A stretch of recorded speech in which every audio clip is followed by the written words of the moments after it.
Sebelum memulai ibadah pada pagi hari ini, mari kita bersalat teduh sejenak.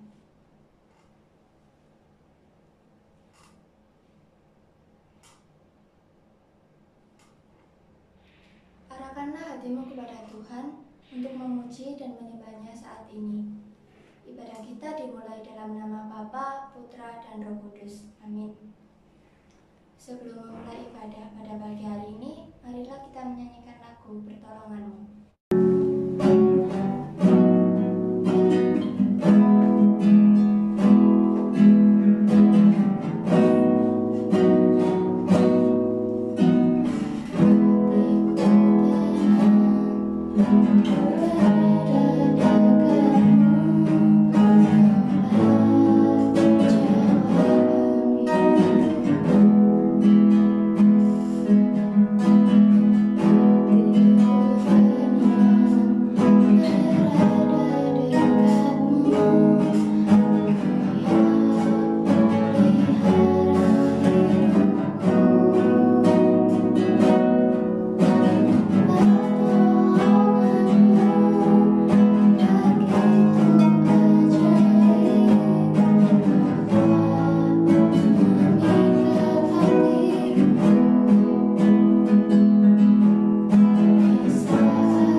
Mari kita berdoa.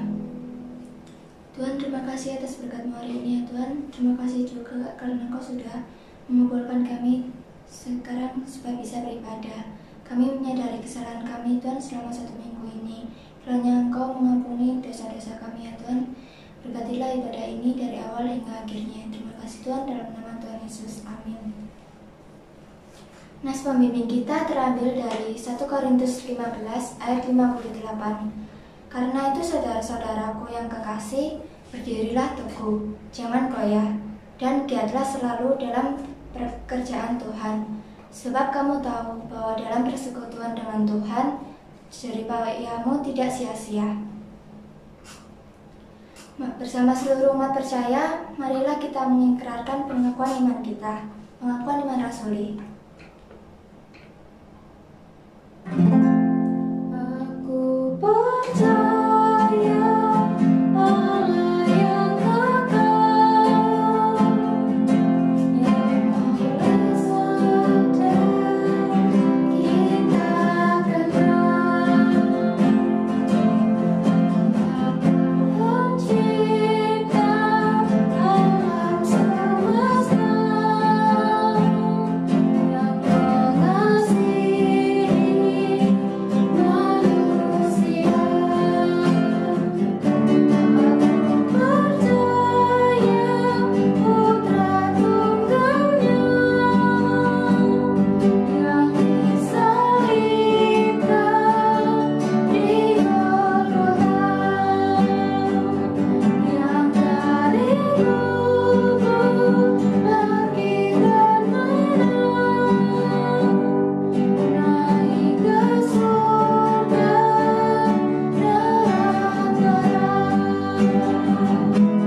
kita mempersiapkan hati kita dengan menyanyikan lagu Firman-Mu Pelita bagi kakiku.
Saya persilakan kepada hambanya. Ya, selamat pagi teman-teman sekalian. Hari ini saya akan melanjutkan tema khotbah pada bulan ini. Sebelum itu, mari kita berdoa. Bapa, kami syukur Tuhan, pada hari ini kami dapat berkumpul, kami dapat memuji dan memuliakan nama-Mu Tuhan. Sebentar lagi kami akan mendengar kebenaran firman-Mu, kiranya kami menuntun setiap kami, kiranya beri hati kami suara murid yang mau mendengar dan melakukan firman-Mu. Dalam nama Tuhan Yesus, kami bersyukur. Amin. Teman-teman, mari kita membuka kitab kita di dalam Daniel 6. Saya akan membacakan bagi kita semua, tetapi hanya beberapa ayat saja. Saya akan membacakan dalam Daniel 6 ayat yang ke-1 sampai 4. Selanjutnya di ayatnya yang ke-11 sampai 15 dan dilanjutkan lagi di ayat yang ke-20 sampai 26. Darius, orang Media, menerima pemerintahan ketika ia berumur 62 tahun. Lalu berkenanlah Darius mengangkat 120 wakil-wakil raja atas kerajaannya. Mereka akan ditempatkan di seluruh kerajaan. Membawahi mereka diangkat pula 3 pejabat tinggi, dan Daniel adalah salah satu dari ketiga orang itu. Kepada mereka lah, para wakil-wakil raja harus memberi pertanggungan jawab supaya raja jangan dirugikan. Maka Daniel ini melebihi para pejabat tinggi dan para wakil raja itu, karena ia mempunyai roh yang luar biasa, dan raja bermaksud untuk menempatkannya atas seluruh kerajaannya. Demi didengar Daniel bahwa surat perintah itu telah dibuat, pergilah ia ke rumahnya. Dalam kamar atasnya ada tingkap-tingkap yang terbuka ke arah Yerusalem. 3 kali sehari ia berlutut, berdoa serta memuji Allahnya, seperti yang dilakukannya. Lalu orang-orang itu bergegas-gegas masuk dan mendapati Daniel sedang berdoa dan memohon kepada Allahnya. Kemudian mereka menghadap raja dan menanyakan kepadanya tentang larangan raja. Bukankah tuanku mengeluarkan suatu larangan supaya setiap orang yang dalam 30 hari menyampaikan permohonan kepada salah satu dewa atau manusia kecuali kepada tuanku ya raja, akan dilemparkan ke gua singa? Jawab raja, perkara ini telah pasti menurut undang-undang orang Media dan Persia yang tidak dapat dicabut kembali. Lalu kata mereka kepada raja, Daniel, salah seorang buangan dari Yehuda, tidak mengindahkan tuanku ya raja, dan tidak mengindahkan larangan yang tuanku keluarkan. Tetapi 3 kali sehari ia mengucapkan doanya. Setelah raja mendengar hal itu, maka sangat sedihlah ia, dan ia mencari jalan untuk melepaskan Daniel. Bahkan sampai matahari masuk, ia masih berusaha untuk menolongnya. Pagi-pagi sekali ketika fajar menyingsing, bangunlah raja dan pergi dengan buru-buru ke gua singa. Dan ketika ia sampai dekat gua itu, berserulah ia pada Daniel dengan suara yang sayu. Berkatalah ia kepada Daniel, Daniel, hamba Allah yang hidup, Allahmu yang kau sembah dengan tekun. Telah sanggupkah ia melepaskan engkau dari singa-singa itu? Lalu kata Daniel kepada raja, ya raja, kekallah hidupmu. Raja memberi perintah, lalu diambillah orang-orang yang telah menuduh Daniel, dan mereka dilemparkan ke dalam gua singa. Baik mereka maupun anak-anak dan istri-istri mereka. Belum lagi mereka sampai ke dasar gua itu, singa-singa itu telah menerkam mereka, bahkan menemukan tulang-tulang mereka. Kemudian Raja Darius mengirim surat kepada orang-orang dari segala bangsa, suku bangsa, dan bahasa yang mendiami seluruh bumi. Bunyinya, bertambah-tambahlah kiranya kesejahteraanmu. Bersama ini kuberikan perintah bahwa di seluruh kerajaan yang kukuasai, orang harus takut dan gentar kepada Allahnya Daniel. Sebab dialah Allah yang hidup, yang kekal untuk selama-lamanya. Pemerintahannya tidak akan binasa dan kekuasaannya tidak akan berakhir. Teman-teman, Mahatma Gandhi. Siapa dari kita yang nggak tahu Mahatma Gandhi? Ya, Mahatma Gandhi adalah seorang tokoh kemerdekaan India. Dia memperjuangkan kemerdekaan India secara damai. Teman-teman, Mahatma Gandhi sering mengutip perkataan Tuhan Yesus di bukit. Dia suka membaca Injil, teman-teman. Sehingga seorang misionaris yang bernama Stanley John sempat bertanya padanya, engkau sering mengutip perkataan Tuhan Yesus di bukit, tetapi kenapa engkau tidak mempertimbangkan menjadi seorang Kristen? Dan Gandhi pun menjawab, saya menyukai Kristus Anda. Saya tidak pernah menolak Kristus, tetapi saya tidak suka dengan orang Kristen. Teman-teman, kita akan tahu kenapa sih si Gandhi ngomong seperti itu saat kita tahu peristiwa yang terjadi sebelumnya. Teman-teman, sebagai seorang anak muda, Gandhi pada saat itu di Afrika Selatan sedang menjadi pengacara di sana. Dia sudah bertekad bulat kayak bilang, oke, aku mau ke gereja, aku mau mengenal Kristus lebih dalam lagi. Akhirnya dia pada minggu pagi dia ke gereja dan dia bertemu dengan pelayan Tuhan. Dan pelayan Tuhan itu berkata, mau kemana kau orang kafir? Dan akhirnya Gandhi pun menjawab seperti ini, saya mau beribadah. Akhirnya pelayan Tuhan itu pun berkata, tidak ada tempat bagi orang kafir. Pergi dari sini, atau saya akan memanggil orang untuk mengusir kamu. Akhirnya Gandhi pun pergi. Teman-teman, suatu tindakan yang tidak mencerminkan seorang pelayan Allah. Pelayan Allah kan biasanya udah ngefirman setiap minggu, tahu dibebetin tentang kasih, tapi dia tidak menghidupinya, teman-teman. Karena seorang pelayan Allah itu membuat Gandhi mempertimbangkan lagi kekristenan baginya, karena pelayan Allah yang tidak berintegritas itu. Teman-teman, kita lihat bahwa saat seorang Kristen tidak memiliki integritas, saat seorang Kristen tidak melakukan kebenaran daripada Allah, hal itu yang terjadi, ia gagal menjadi wakil Allah. Seberapa kita yang adalah pelayan Allah, seberapa kita yang adalah anak Allah, sama seperti pelayan Allah yang menolak Gandhi itu. Kita tahu bahwa ini nggak boleh, itu boleh. Setiap hari kita mendengarkan renungan, setiap minggu kita mendengarkan kebenaran firman Tuhan. Oke, nggak boleh gini. Oke, nggak boleh ngerokok. Oke, nggak boleh seks bebas. Oke, nggak boleh minum minuman keras. Oke, nggak boleh tatoan. Oke, nggak boleh ngomong dusta. Tapi, apakah itu sudah sungguh-sungguh kita hidupi? Kenyataannya, teman-teman, gimana?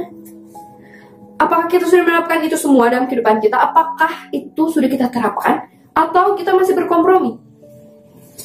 Teman-teman, setelah kita sama-sama mendengar kisah Gandhi, dan kita sama-sama membaca Daniel 6, kita melihat bahwa integritas itu sangat penting bagi kehidupan seorang Kristen. Bagaimana seorang Kristen hidupnya sesuai dengan kebenaran yang dia dengarkan. Tetapi teman-teman, di dalam Daniel 6 kita melihat bahwa sebenarnya integritas tidak hanya sebatas itu. Tidak hanya sebatas, oke, aku tahu kebenaran, aku menghidupinya. Tidak hanya sebatas itu. Tetapi ada hal lainnya, teman-teman. Mari kita kupas secara bersama-sama. Pertama, orang berintegritas memiliki prinsip yang kuat sehingga tidak mudah berkompromi. Teman-teman, Daniel ini adalah seorang muda. Dia mempunyai perawakan yang cakep, memiliki berbagai hikmat, bahkan dia orang muda yang tidak bercela. Dan yang paling penting, dia adalah hamba Allah, teman-teman. Mungkin kalau Daniel hidup pada masa sekarang, mungkin akan menjadi cowok-cowok idaman bagi para wanita. Bakal rebutan nih, aku mau pacaran sama Daniel, aku mau pacaran sama Daniel.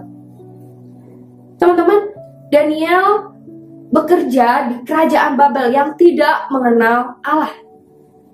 Bayangin teman-teman, seorang yang taat, seorang yang hidup dalam kebenaran Allah, tinggal di lingkungan yang tidak mengenal Allah. Tapi Daniel tidak sama sekali terpengaruh, teman-teman. Dia tetap terus berpegang pada Allah. Dia tetap terus hidup di dalam kebenaran Allah karena dia tahu bahwa kebenaran Allah itu adalah kebenaran yang sungguh-sungguh. Kebenaran Allah itu adalah kebenaran yang mutlak, teman-teman. Bahkan saking taatnya dia sama Allah, dia tidak menyembah Baal. Dia tidak makan makanan raja yang enak-enak itu, teman, dia nggak makan. Karena dia tahu bahwa Allah yang dia pegang kebenarannya itu adalah benar-benar Allah dan sungguh-sungguh Allah. Dia juga tahu bahwa dia tidak mau menajiskan dirinya akan hal itu karena dia tahu kebenaran itu. Teman-teman, dia nggak mau berkompromi sedikit pun. Dia nggak ada bilang, Tuhan nggak apa-apa lah ya, aku makan makanan aja dikit aja, nggak apa-apa ya, nggak apa-apa ya. Nggak, teman-teman. Bahkan saat pejabat-pejabat kerajaan ingin menjatuhkan Daniel yang harus menyembah Raja Darius semuanya, apa yang Daniel katakan? Dia nggak ngomong ke Tuhan kalau, Tuhan, aku nyembah lah Raja Darius 30 hari, nggak apa-apa kan, nanti setelah itu aku balik lagi deh, janji. Dia nggak ngomong kayak gitu, teman-teman. Dia tetap setia, tetap berjalan pada kebenaran daripada Allah.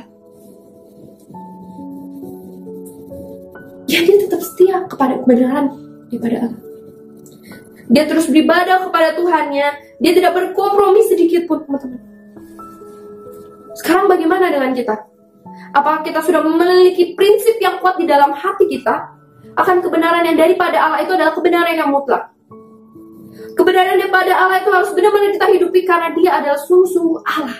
Karena dia adalah yang benar-benar Allah dan Allah yang hidup itu. Ataukah kita masih mudah berkompromi? Oh, nyontek dikit gak apa-apa. Oke, rokok dikit gak apa-apa lah ya. Sekali lagi, bagaimana dengan kita? Yang kedua, orang yang berintegritas dirinya selalu penuh atau full dalam Tuhan. Penuh di dalam Tuhan artinya kita menyadari sumber kebahagiaan, kedamaian kita berasalnya daripada Tuhan. Dan hanya dialah yang mampu memberikan kedamaian, kebahagiaan yang sejati itu. Sehingga kita tidak mencari sumber kebahagiaan, kedamaian di dunia ini, atau di teman kita, ataupun di pacar kita. Karena apa, teman-teman? Saat kita mencari kebahagiaan atau kedamaian di dunia ini, kebahagiaan ini semua hanyalah sia-sia.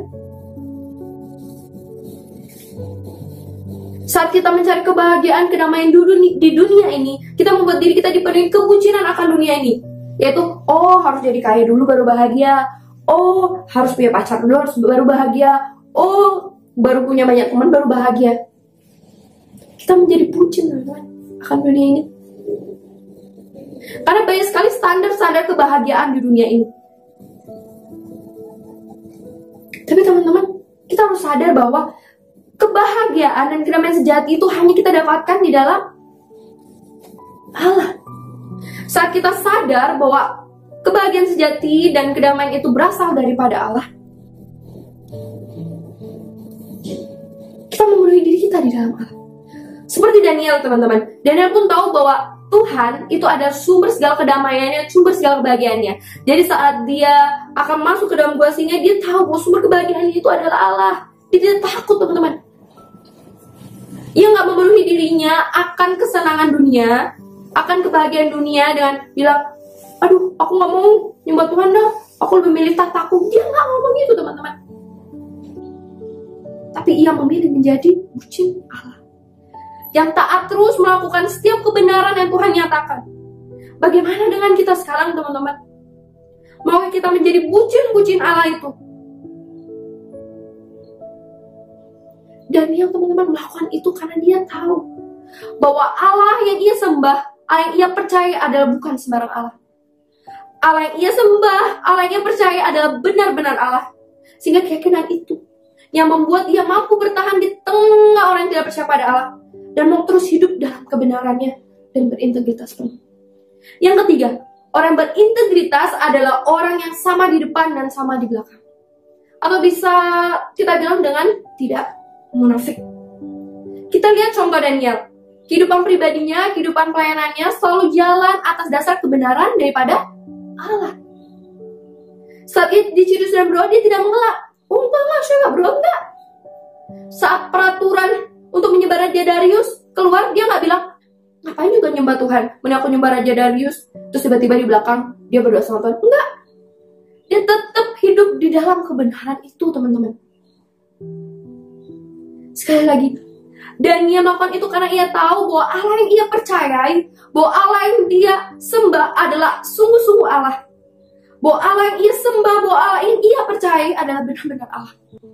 Sehingga keyakinan itu, teman-teman, yang membuat ia mampu bertahan, yang sehingga keyakinan itu yang membuat dia mampu berintegritas dan hidup akan kebenarannya. Kebenarannya pada Allah.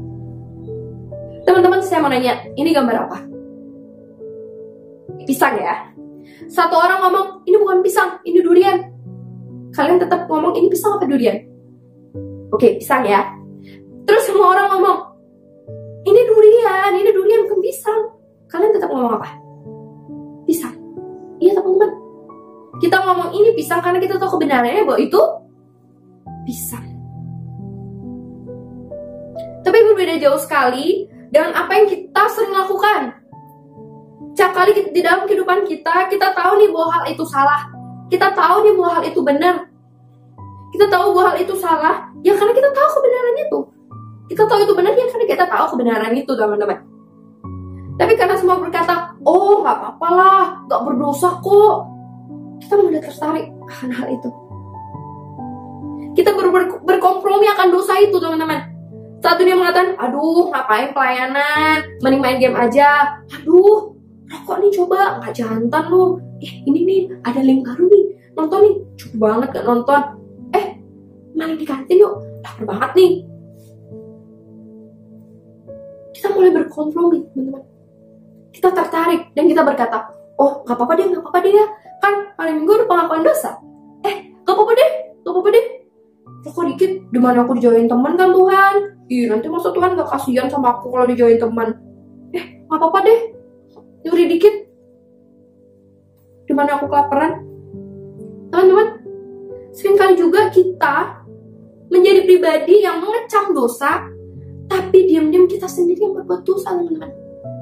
Kita membenci orang-orang yang suka berdusta, tetapi hidup kita sendiri masih di dalam dosa itu. Kita hidup masih tanpa berintegritas, kita hidup masih tanpa hidup dalam kebenaran Tuhan. Kita masih tidak jujur. Kita bukan orang Kristen yang berintegritas, teman-teman. Bahkan kita nggak jujur juga sama diri kita sendiri. Teman-teman, mereka yang punya integritas mempertahankannya sampai akhir. Semua itu butuh pengorbanan, teman-teman. Tapi hasil dari pengorbanan itu nggak sebanding dengan pengorbanan yang kita lakukan. Kita lihat dari akhir kisah Daniel, akhirnya apa, teman-teman? Raja Darius memerintahkan untuk semua kerajaannya untuk menyembah Allah Daniel, teman-teman. Berbeda dengan orang yang tadi di awal, pelayan Allah yang menolak Gandhi, pelayan Allah yang tidak memiliki integritas itu, Mahatma Gandhi itu sampai mengatakan gini, teman-teman, jika orang Kristen benar-benar hidup menurut ajaran Kristus atau berintegritas, seperti yang ditemukan dalam Alkitab, seluruh India sekarang sudah menjadi Kristen hari ini. Bayangkan, teman-teman, jika pelayan Tuhan itu pada saat itu bisa berintegritas dalam hidupnya, maka 1 miliar lebih ini kemungkinan sudah beragama Kristen, teman-teman. Teman-teman, kita diciptakan Tuhan sebagai wakil yang menjadi alat untuk kemuliaannya, teman-teman. Dengan hidup sesuai dengan kebenarannya.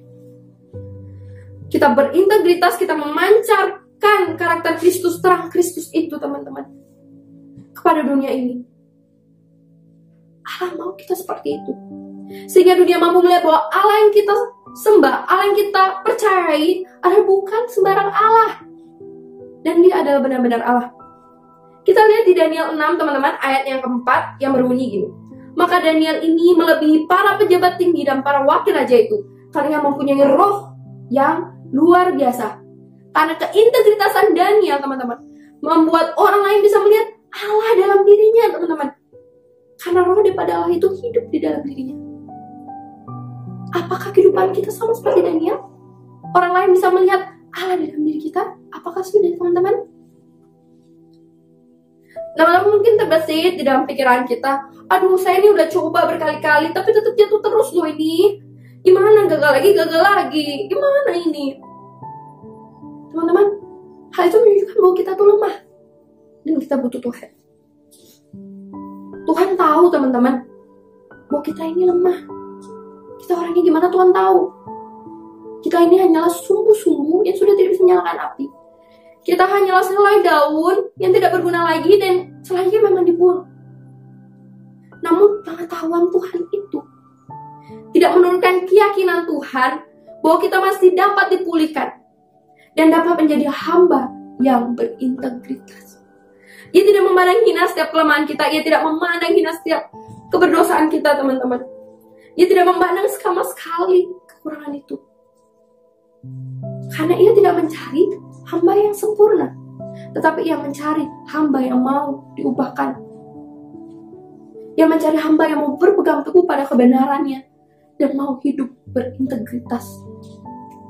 Teman-teman, yuk kita datang kepada Tuhan, menyatakan setiap kelemahan kita. Tuhan menunggu kita dan berkata, ayo aku ada di sampingmu. Aku akan selalu support, menolongmu. Saat kau jatuh, aku akan terus menjagamu. Teman-teman, saat kita tahu bahwa Allah yang kita sembah adalah bukan sembarang Allah, membuat kita menjadi pribadi yang mau untuk mengikuti segala kebenarannya dan berintegritas penuh. Karena kita tahu apa yang diajarkannya, yang diperintahkannya bersumber dari Allah yang hidup.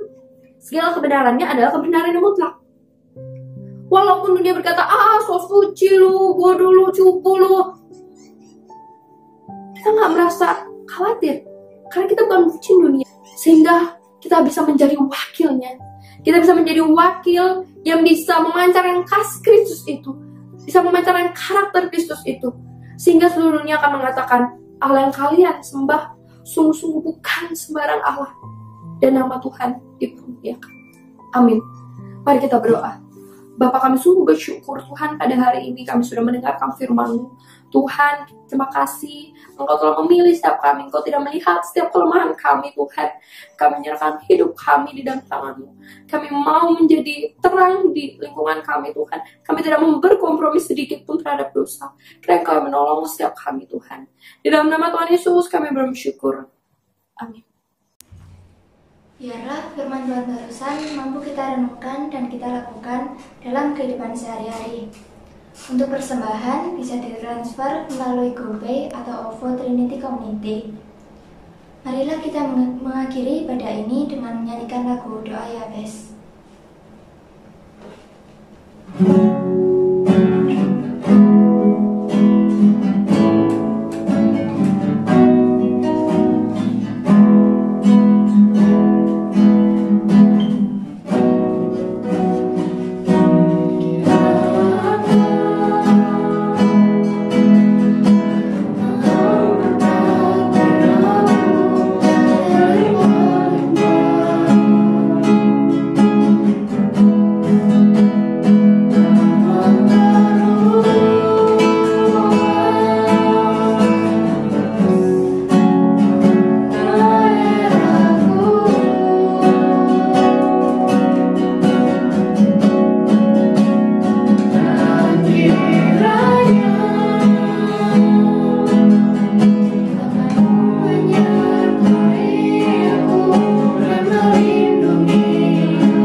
memberkati.